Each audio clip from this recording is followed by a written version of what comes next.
Kaya pa, di ba, Koy? Ah, lalaban, di ba? Mingkoy, sabi ko sa tulungan mo ako. Lumaban ka. Good morning, mga kamoma. So, today, ibabalik ko si Mingkoy sa vet. So, yan. Kasi parang nanghihina na naman siya. So, kailangan ko na naman siya ipa-confine ulit. Pero at least palapit na dito sa akin. So, please help me na ipagdasal si Mingkoy na makakasurvive po siya. Balik kita sa vet! Ha? Luya man kaayo. Ha? Nangihina man ang pusa. Ay, nako. Okay na? Ha? Nakalimutan? Ay, ano yun? Pusa naman. So, dito siya kayo mga bata. Masabay ko pa si Mingkoy. So, kailangan ko na naman siya ibalik sa vet. Baka malay natin magpareho kay na rin ka no? Second time na binalik ko siya. So, binalik ko siya.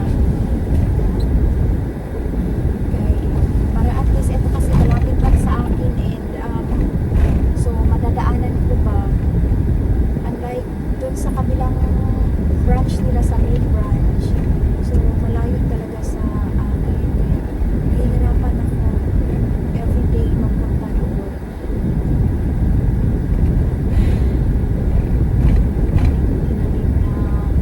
Obligation kasi sa utak mo masakit, puso mo masakit, lahat.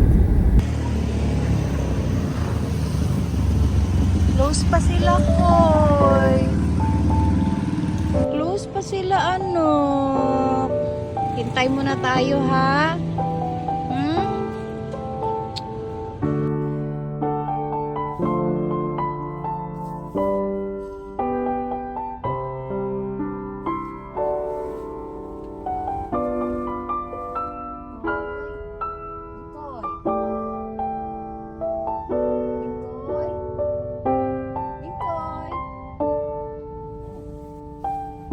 Lumaban ka.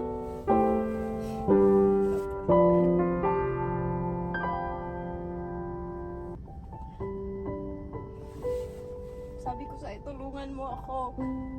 Lumaban ka.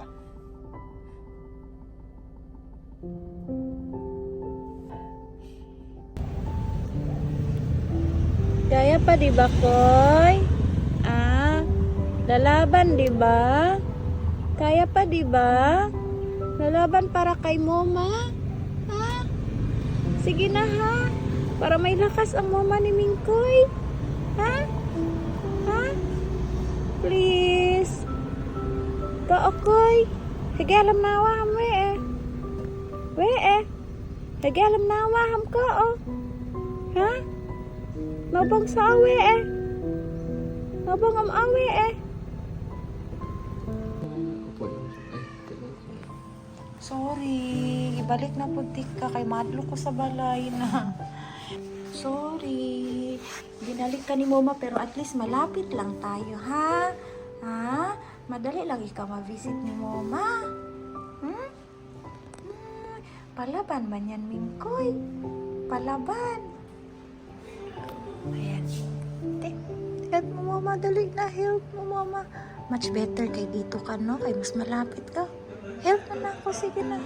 Help, Mama. Ka na. Kain na, bebe. Sleep ka? Busin mo muna food mo. Ayan na. Iiwan na kita dito, ha? See you later. Ha? Mas okay ka man dito, ha? Hmm? Bye-bye. Guduli ko uwi, eh. Ha? Hangat ako, oh. Oh. So, ayan. Iiwan muna natin si Mingkoy. Bye-bye. Look at my face, mga kamoma. Grabe, jud ko ka-stress. Sakit ng ulo. So, dili naman drawing akong itsura.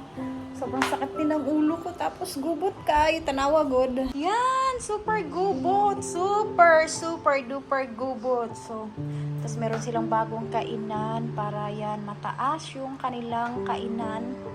And look, sa kwarto ni Moma. Oh, ayan si Bossing. Wala, good. Wala. Tay, kagubot. Ayoko na lang ipakita. Oh, oh tanawa. Oh. Kung mga pinilo, kasi wala na akong oras. Murag, kailangan dyan ako mag-extra, mag-part-time diri sa kuha ba. Oh, yan, oh. Nori, kayo muna mag-part-time, be. So, yan. Oy! Maglinis kayo, be. Tsaka, linis kayo, be. Then, mamaya puntahan ko na naman si Mingkoy para pakainin. Ay, check pala natin si Barn. Hi, Barn! Gusto mo rin maglaban? Okay ka lang? Oh, nag-dry na ang sugat mo, nak. Nag-dry na. Oh, pogi na si Barn. Sabay sila ni Tina. Ito yung sigig iyak eh. Iyakin? Ay, naku. Gusto lang pala magpasok dito. Ito kasi nanghuhuli ng pusa. Ang bungot ay, kailangan mo na naman magpag-groomdong. Ha? Ay, naku, anak kong gwapo. Pwede ba ako mag-rest kahit 30 minutes lang, ha, mga bossing? Ha? Magpaalam lang ako kahit 30 minutes lang. Maawa kayo sa akin.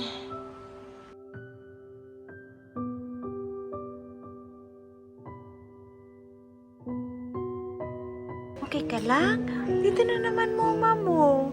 Ayan o, nag-response man siya. Ha? Oh, sa ice, no?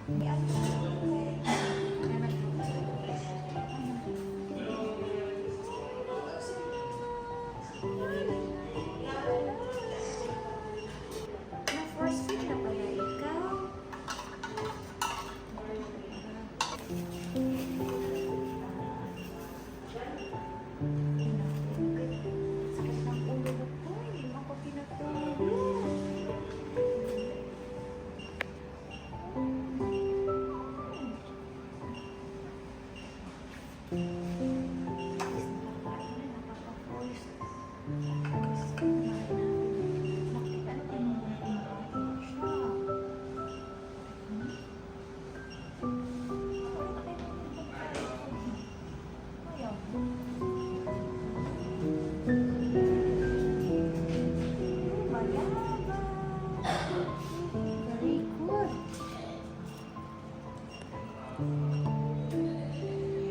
Bye-bye.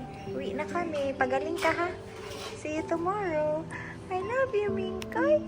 I love you, Mingkoy. I love Mingkoy. So, yan. Madilim na. Nakapag-dinner na si Mingkoy. Uwi na kami sa bahay. While sinundo ko si ate. Pag doon kasi sa kabila, nahihirapan ako. Malayo, tapos traffic pa. Kaya at least dito, double purpose. So, yun lang.